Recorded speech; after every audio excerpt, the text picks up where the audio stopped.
بسم الله الرحمن الرحيم، والصلاة والسلام على أشرف المرسلين. حبيباتي، السلام عليكم ورحمة الله تعالى وبركاته.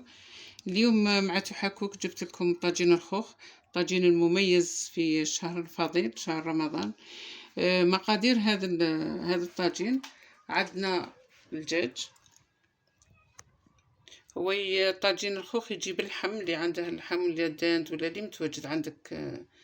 حبيبتي، ديري فيه الدجاج، 2 طراف، لا فيوند هاشي. وعندنا البطاطا هنا كنت غليتها بها بالقشرة تاعها، ومن بعد فوتها في الباسوار اليدوي في المولينات، باه تجيك هكا رطبة وشابة اللي قد ترحيها في الرحيوة اليدوية. هذه شوف لا تكستير تاعها ما شاء الله. ومن بعد نزيد عليها اضافات الملح ولي زيبيس وشويه تاع معدنوس. وهنا عندي الحمص اللي طايب. انا دابيتود عندي الحمص طايب، حبه بصل، عود تاع قرفه، شويه ثوم والمعدنوس. وهنا عندي راس الحانوت والحرور والقرفه والزنجبيل وكركم. هذا التوابل خاصة بلا فيونداشي، لي بودات تاع لا فيونداشي، النواة تاع الخوخ، وخاصة كذلك بالطاجين. ونزيد ثاني نسم البطاطا بهذا التوابل. نروحو نشوفو طريقة التحضير.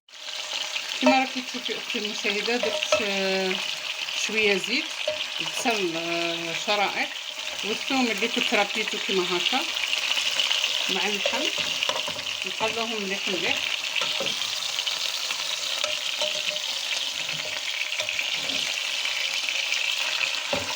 اللحم يطلع مليح مليح. ومن بعد نزيد عليها الحميصة، نزيد عليهم التوابل كما اللي شفتوهم قبيله. ندير كاع شوي شوي من كل تابل. والقرفه ما نديرش هنا قرفه، هذا غندير قرفه نتاعو هاك.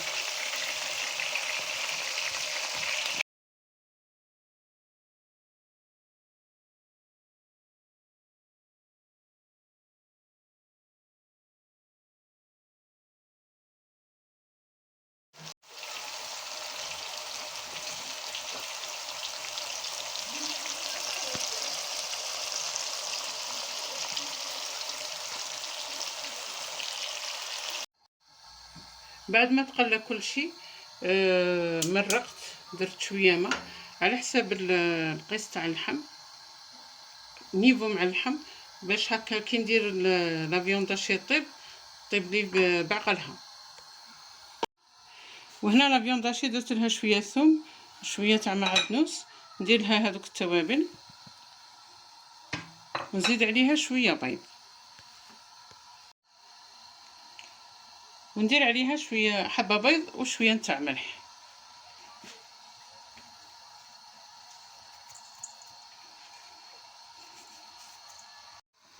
بعد اللي خلطت هذيك لا فيونداشي كورتها هكا حبات صغار، باش من بعد كي تجي نواه ما تجيش الحبه تاع الخوخ كبيره. ونخليهم يطيبوا هنايا في المرقه في هذه لاصوص. كي يطيبوا مليح مليح خرجوهم وخلوهم عندهم ان كاردور حتى 20 مينوت طياب بالخف. خرجوهم وخليهم يبردوا، ونبداو نفاصونو الخوخ تاعنا. وهنا من بعد اللي صنعنا هذيك البطاطا، درت لها المعدنوس وراس الحانوت والحرور كاع التوابل، زدت لها حبه بيض وخليتها بردت مليح. هنا هذا اللحم راه طاب، خليته فاني برد مليح. جبت الفرينه والبيض ولا شابلور، وراني نكون بالحبه. شوفوا كيف خرجت لي حبه الخوخ. هنا ندير يدي في الفرينه كيما هكا، نروح نجيب شويه تاع بطاطا على حسب الحجم اللي كي باغياتو،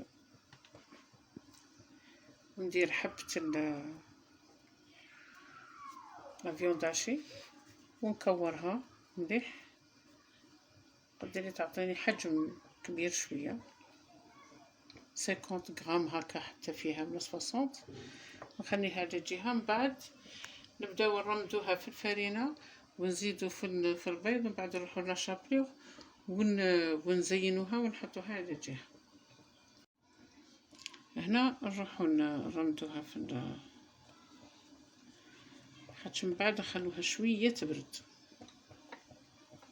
باش كي نحطوها في الزيت ما تتحرناش كاع من كل الجوانب. بعد نحطوها هنا في لاشابليغ كيما راكم تشوفوا هاك. هنا نفاصونوها كيما نبغوا. راكم خدمي شكلوها الشكل تاع الخوخ. هنا نقبضوا هذه الحافة هنا التحتانية نصنعوها كالخوخة، وهنا نحطوا نشكلوا هذاك الدخلاني تاعها، وبالخدمي الحافة تاع الخدمي الظهر تاع الخدمي نشكلوا الشكل تاع الخوخ ونحطوه ومن بعد نقلوه.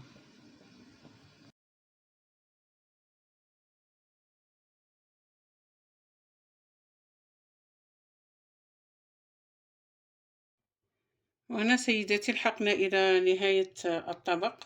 شوفوا كيفاه خرج طاجين الخوخ، جا ما شاء الله. دوك الحبات تاع الخوخ جاو معدلين، ولاصوص عندنا شربت وتجمرت. واللي تبغي تزيد لها شويه تاع لا كريم ليكيد تزيد لها. ان شاء الله يعجبك اختي المشاهده هذا الطبق وتجربيه وتراسليني. وشكرا على المتابعه، وصحة فطوركم، والى الملتقى باذن الله.